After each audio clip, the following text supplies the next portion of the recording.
dito banda ang sinunog ng mga rallyista. Ayala Bridge, mga kapaps. Dito banda ang nasunog ng container. Dito mga kapaps.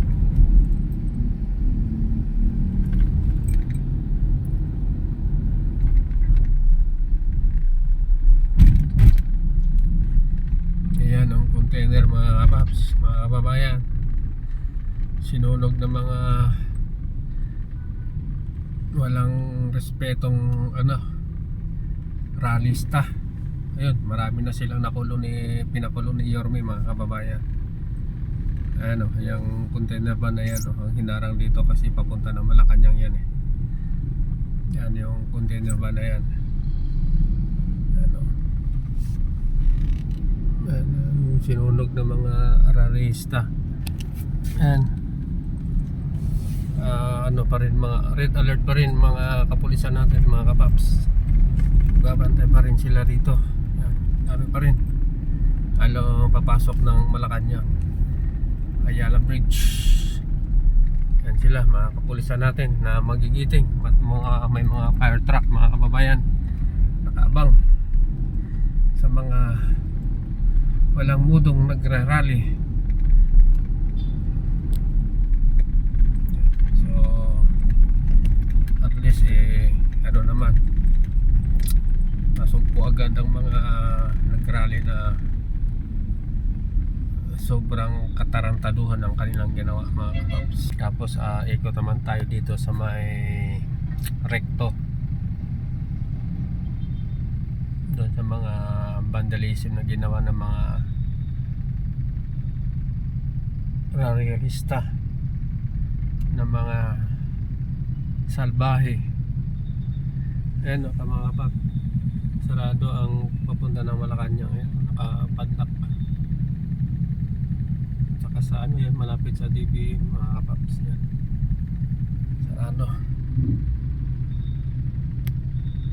Punta tayo sa may Mindula mga kapaps, malapit na tayo.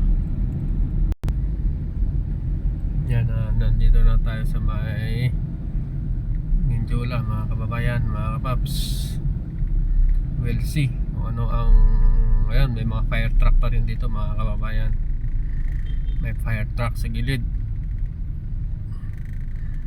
Yung pakanan yan mga kababayan ay papunta ng Malacanang. Kaya may nakaabang pa rin na fire truck. Ito mga sinira nila ng mga nagrarally para may iwasan ng sunog mga kababayan. Kaya red alert pa rin mga BFF, Bureau of Fire Protection, BFP. Yan, so dito tayo, kakanan tayo rito, kakaliwa tayo rito. Yan, mga kababayan, ito mga sinira nila yan, no? Sinira ng mga nagrarally kahapon na mga abusado at dapat makulong at parusahan. Sobrang ginawa nila mga kababayan. Yan ang sinira nila yung kahapon. Marami yan, lalo na ito sa may recto mga kababayan. Yung nagrally naman sa may EDSA tsaka sa Luneta ay peaceful.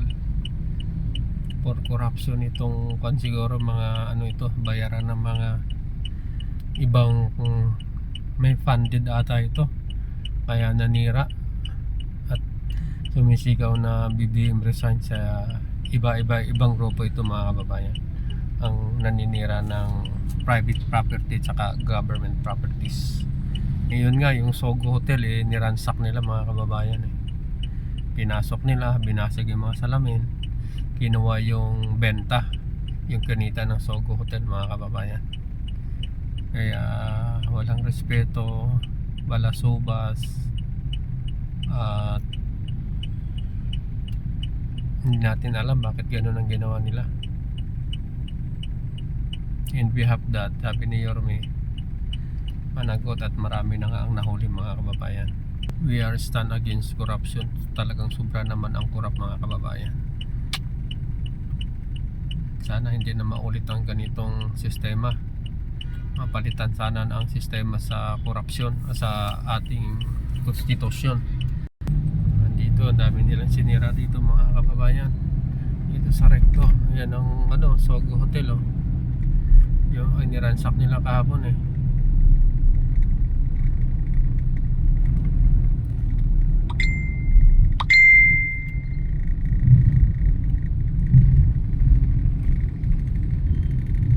Ano yung mga vandalism yan, bagong pintura mga kababayan. Kulay puti ay yung mga binasag-basag nila dyan, yung mga commercial ads yan oh. Mga commercial ads dyan yung pinangsisiraan nila. Yan oh, bagong pintura na yan oh. Bagong pintura mga kababayan. Yan, bagong pintura na, wala na yung mga vandalism.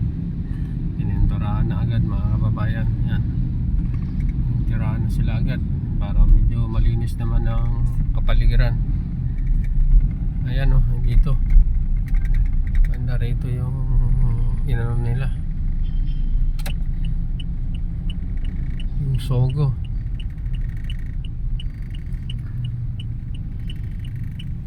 Ayan ang mga pinambabasag yan oh. Ayan oh, mga ads na yan mga kababayan.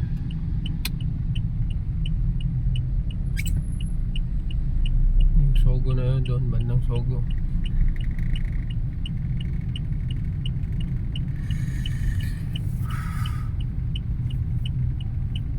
Buti ngayon ay walang pasok mga kababayan dahil sa bagyo din naman, si Bagyong Nardo.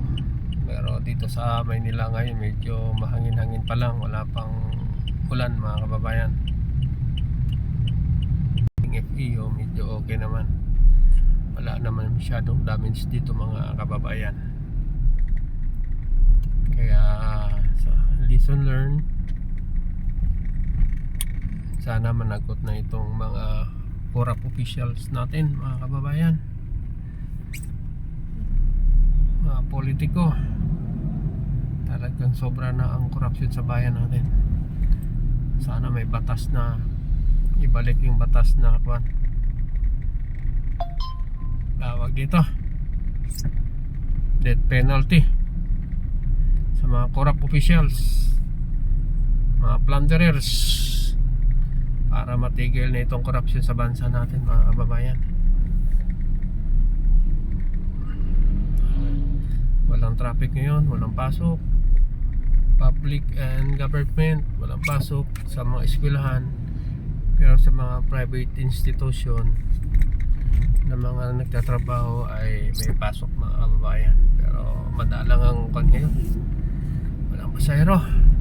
Ayan oh, kaya uuwi na tayo mga kababayan. O siya, sige, please like and share naman sa ating munting video mga kababayan, munting vlog. Please like and share. Nandito na tayo ngayon sa Espanya mga kababayan.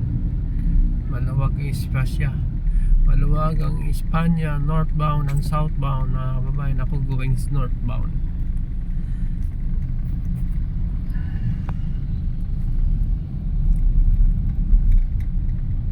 UST bandang kaliwa natin, UST sa kaliwa mga kababayan. Baka ang iba dyan, yun yung alma mater sa UST. Ayan.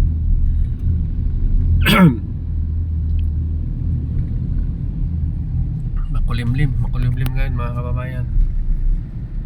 O siya, sige, dito na lang tayo. Bye bye, God bless us all.